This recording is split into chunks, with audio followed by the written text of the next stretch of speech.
Hello everyone, welcome back to the next video. In this video I will show you how to apply black and white filter to a camera preview so that whenever an image is captured, the image is also captured in black and white or grayscale, whatever you want to call it. Without using any third-party libraries, we will be using those Jetpack libraries. Again, those are from Google themselves, so I won't call them third-party. So yeah, let's get started. So as usual, I have created an Android application, Android project. I'm using XML layout still, but if you want, you can use Jetpack Compose as well. The business logic remains the same, only the UI part changes, and the UI part is very minimum. So let's get started. So first, as usual, I have created, first I'll show you guys the output. So I'll just run the application, but in the meantime, what you can do, you have to add a few dependencies. So first, just go to build.gradle.kts, and here you will have to add this libs Android X camera core. I'm using a version catalog, that's why the actual version name needs to be written in version catalog, but it's not necessary to use version catalog.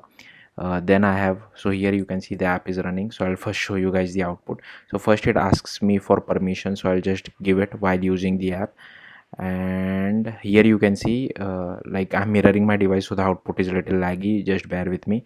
So here you can see now I'm able to actually get the real-time preview in black and white. So this is all real time, nothing is faked. And if I capture this image as well, so I'll just click on take photo, the image will also get captured in black and white as well. Now I don't have a good camera, also my Android device is quite laggy, that's why, but in your device it will run absolutely fine. So I'll just go to the folder to my files where images is stored, and here you can see the image. And here you can see again my camera is really bad, but hopefully you got the point. That's what this output is all about. So first you will have to go to build.gradle, and here you will have to add Android X camera core. Second dependency is Android X camera 2. Then we also require Android X camera lifecycle and Android X camera view. Now there are two other dependency. First one is this Android X media 3 effect, and second one is media 3 effect as well. Okay, so make sure you add all these dependencies. Then you will have to go to this libs.versions.toml, and here you have to add again few dependencies. First one is camera core. Again, make sure you at least use version 4.1.4.2 and above. So if there is some higher version, you can use that as well. Then there is this camera 2 as well, 1.4.2. Okay, then here I have added this media 3 effect. Now this media 3 effect is still in alpha at the time of me recording this video, but hopefully by the time you guys watch it, it should become stable. I think I'm recording this before Google I/O. I think after Google I/O, maybe after a month or two, it should become stable. So if the stable version is available for this, make sure you use the stable version and not use alpha version. And here we have to add this media 3 effect version as well, which is 1.6.1. okay, then here we have added this Android X camera 2 core view and life cycle. So make sure you add all these four dependencies as well. Then we need to add this Android X media 3 effect, okay, and this particular media 3 effect as well. So make sure you add these two dependencies as well. So these are very important. Once you do that, you just have to click on sync now. So just to show it to you, suppose I change something like this, you don't do this change, you will see this sync now button, and you will have to just click on sync now. I'll just go back to 1.6.1. okay, it is still showing sync now. I'll just click on sync now, and it will download the dependencies for you. It might take a bit of time. Then you will have to go to manifest, Android manifest.xml, and here you have to add this uses feature Android camera. okay, and here you need to add two permission, Android camera permission as well as write external storage permission, and the max HDK version is 28, because from 28 and above we need to use something called content values to capture the photo. So we don't really require this write external storage permission if you are above Android 28 and above, if you are on Android 28 and above. So make sure you add this bit of code as well. Then you will have to go to activity underscore main.xml, and here firstly you will have to add this preview view which is present.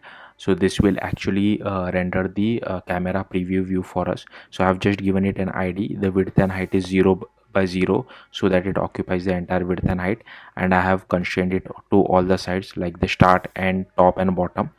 Then here I have created one button to capture the photo. Again, it is wrap content. Margin bottom is 10 dp. I have assigned it some id. I've given it some elevation. This is the text for it, and I have constrained it to the bottom. So if you just see the UI part, this is how the UI part looks like. Obviously you can't see the preview inside this particular Android XML preview, so you need to run it on a real device. You can't see the Android CameraX preview. Okay, then you will have to go to main activity.kt. All right, then the next thing is you have to copy all these imports which I have. So first one is Android OS bundle. Yeah, just copy all these imports. You can just pause the video and copy all these imports which I have. Make sure these are valid imports as well, otherwise, because there are multiple packages in which these imports are available, so make sure you add the proper imports. So yeah, you can just copy this imports. Now at the, like, I have to annotate this class with @unstable API. If I just remove this, you will get an error. If you see over here for this particular bit of code, create grayscale filter. Now this, if you see this create grayscale filter comes from this particular dependency. This is stable, but still this is one of the quirks of Android development. Even though libraries are stable, we have to mark it with unstable APIs, just like we have some of the APIs in Jetpack Compose if you have used it. So yeah, that's one of the reason I have to mark this as unstable. But hopefully by the time you guys watch this, this should not be required. Hopefully they fix this, because this is really very annoying. I don't really like writing @unstable. Then here we have created this image capture. Here is our executor service. Then here is our preview view, and here is our button.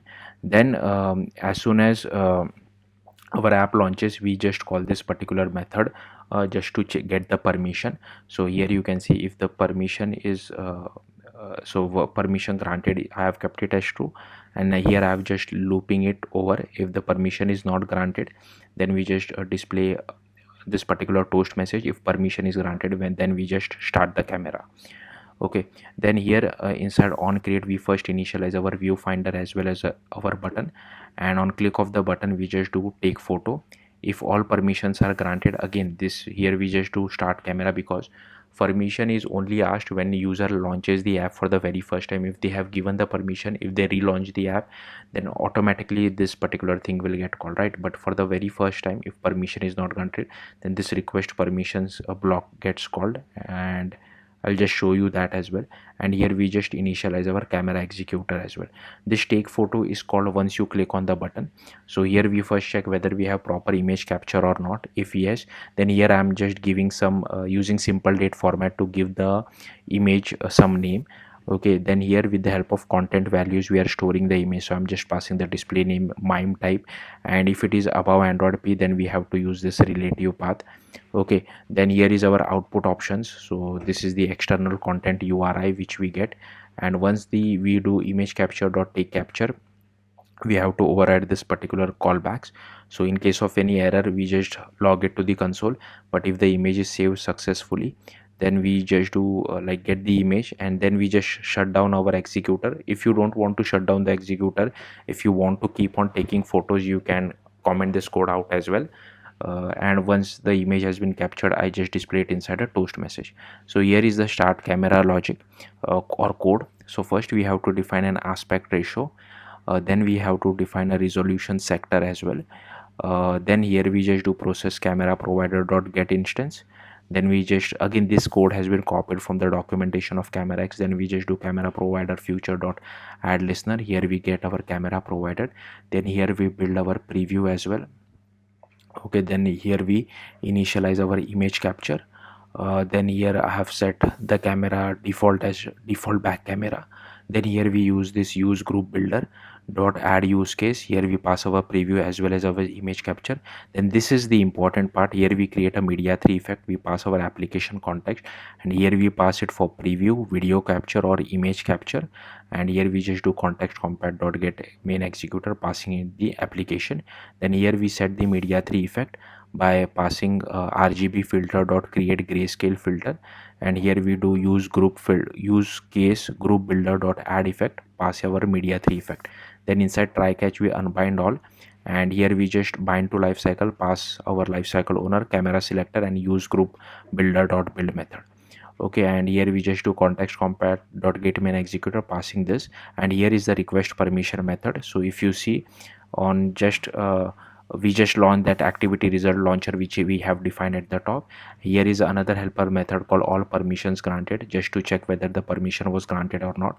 On destroy, we just shut down our camera executor because we don't want to drain the user's battery. And here I have defined a companion object, so this is the file name format. And again here we are just checking for permission if it is if that permission is required or not, because camera permission is required for all Android devices, but this write external storage is required for below Android P. So that's what we have written over here. So yeah, that's it. Thank you for watching. Bye.